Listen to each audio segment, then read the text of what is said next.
Ongea katika viwanja vya chuo kikuu cha Dar es Salaam wamesema wataendelea na mgomo hadi serikali itakapotoa hela kupitia bodi ya mikopo ya elimu ya juu ili waweze kujikimu. Kama mlivyonituma na kama mlivyosema hapa kwamba hatuondoki mpaka kieleweke, na swala hilo limekwisha kueleweka.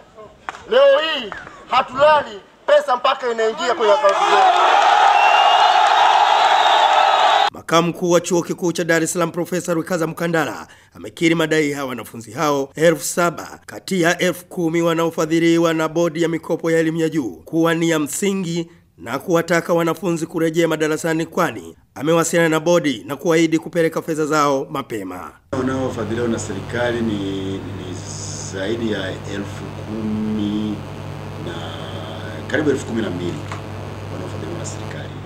Lakini zaidi ya 4,000 walishalipwa mwanzoni, na kwa hiyo walikuwa wamebaki kama 7,000. Katika tukio jingine, wanafunzi 400 wa chuo kikuu cha Mtakatifu Joseph cha Mbezi jijini Dar es Salaam mwaka wa kwanza wamesimamishwa masomo kwa muda usiojulikana baada ya kugoma kuingia madarasani wakidai fedha za kujikimu kutoka bodi ya mikopo tangu mwezi Desemba mwaka jana hadi sasa. Sasa fikiria kwa mfano toka mwezi wa 12 tarehe 17 mimi hapa nimepata hela ya mwisho ya kujikimu. Paka leo hii naishi hapa, sina ndugu hapa Dar es Salaam, nimetoka mkoa.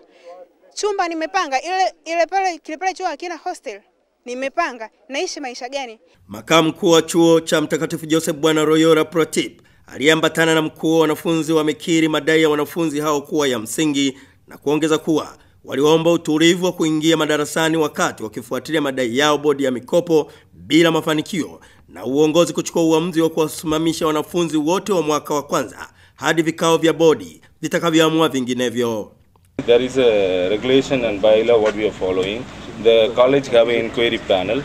The panel will inquire the students and find those who are instructing the problem, and the panel will give the report to the college, and we have a different board. So we have advisory board, we have senate board, and the report will be submitted to the concerned boards, and the board will be deciding. Nikiripoti kutoka katika chuo kikuu cha Dar es Salaam sehemu ya Mlimani, ni Renatus Mtabuzi wa ITV.